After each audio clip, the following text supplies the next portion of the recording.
Hello students, last class में हमने Carnot का एक न्यूमेरिकल सॉल्व किया था। आज उसी सीरीज में हम नेक्स्ट क्वेश्चन सॉल्व करते हैं। तो देखिए क्वेश्चन पढ़िए। An inventor claims that a new heat engine will develop 0.4 kilowatt for a heat addition of 32.5 kilojoule per minute. The temperature of a heat source is 1990 Kelvin and temperature of the sink is 850 Kelvin. Okay. Then इस his claim is possible means वो ये पूछना चाह रहा है कि जो engine उसने बनाया है वो पॉसिबल है भी कि नहीं है। तो देखिए क्या क्या गिवन है और किस तरह से हम ये चेक कर सकते हैं कि अगर आपने किसी भी इंजन को क्लेम किया है कि ये इंजन मैंने बनाया है तो वो इंजन वर्क कर भी पाएगा कि नहीं कर पाएगा, उसको हम चेक कर सकते हैं। ओके, तो देखिए इन्वेंटर ने क्लेम किया कि एक हीट इंजन बन रहा है जो कि कितनी पावर डेवलप कर रहा है या कितना वर्क डेवलप कर रहा है। तो वर्क आपको दिया है इन्वेंटर के इंजन का कितना, 0.4 किलोवाट। ओके, और हीट कितनी ऐड कर रहा है वो इंजन में, हीट एडिशन जिसको हम हीट सप्लाई बोलते हैं, हीट सप्लाई कितनी है 32.5 किलो जूल पर मिनट, इतनी हीट सप्लाई कर रहा है। ओके, हीट सोर्स का टेम्परेचर कितना है, हायर टेम्परेचर कितना है 1990 केल्विन। ओके, और लोअर टेम्परेचर मतलब सिंक का टेम्परेचर कितना है 850 केल्विन, 850 केल्विन। ओके, अब हमें ये चेक करना है कि जो इन्वेंटर ने क्लेम किया कि उसका इंजन वर्क कर रहा है तो ये एक्चुअली पॉसिबल है कि नहीं है, ये देखते हैं। तो इस तरह के क्वेश्चन को सॉल्व करने के लिए हम क्या करें, कार्नोट एफिशिएंसी चेक कर लें।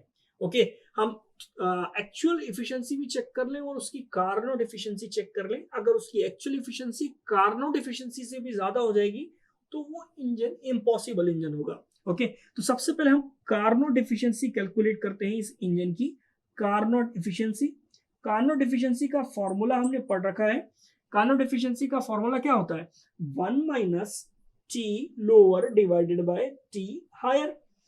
टी लोअर कितना है 850 kelvin divided by higher temperature कितना है 1990 केल्विन। ओके, इसको अगर आप सॉल्व करेंगे तो इफिशिएंसी कितनी आ जाएगी 0.573 मीन्स अराउंड 57.3%, ये इफिशिएंसी आ गई। अब उसकी एक्चुअल इफिशिएंसी अगर हम कैलकुलेट करें, efficiency actual, okay, actual efficiency का फॉर्मूला क्या होगा, आउटपुट अपॉन इनपुट, ये एक्चुअल इफिशिएंसी है। ठीक है, output upon input.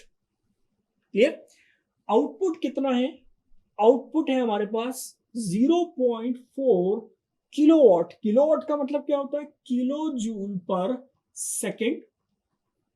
Input, input कितना है 32.5, लेकिन 32.5 दिया किस में है, किलो जूल पर मिनट में दिया हुआ है। ओके, तो इफिशिएंसी की कोई भी यूनिट नहीं होती, अगर ऊपर किलो जूल पर सेकंड में रखा है तो नीचे भी किलो जूल पर सेकंड में रखना पड़ेगा। तो इस मिनट को हमें सेकंड में चेंज करना है, तो 60 से हमने डिवाइड कर दिया तो ये भी किस में हो गया, किलो जूल पर सेकंड में हो गया। इसको अगर आप सॉल्व करेंगे तो सॉल्व करने के बाद इफिशिएंसी हमारे पास आ जाएगी, वो कितनी आ जाएगी 0.738 मीन्स अराउंड 73.8%। ओके, तो आप ये देख रहे हैं कि कार्नोट इफिशिएंसी एक्चुअल इफिशिएंसी से क्या है, कम है। ये कार्नोट इफिशिएंसी की जो वैल्यू है वो उसकी एक्चुअल इफिशिएंसी से क्या है, कम है।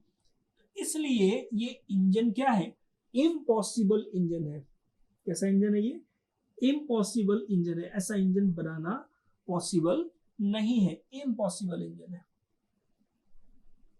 ओके, अगर उसकी एक्चुअल इफिशिएंसी की वैल्यू कार्नोट से कम आती तो फिर हम बोल सकते थे कि जो इन्वेंटर ने क्लेम किया है, जिसने इस इंजन का आविष्कार किया है, वो सही बोल रहा है। वो इंजन, इसका इंजन क्या कर सकता है, वर्क कर सकता है। लेकिन अगर कार्नोट की इफिशिएंसी उसकी एक्चुअल इफिशिएंसी से कम आ गई, या फिर हम दूसरी तरीके से कहें कि उसकी एक्चुअल इफिशिएंसी कार्नोट से बहुत ज्यादा आ गई, तो वो इंजन बनना असंभव है, इम्पॉसिबल है। ओके, तो नेक्स्ट क्लास में हम इसी सीरीज में नेक्स्ट क्वेश्चन भी सॉल्व करेंगे। Okay, thank you.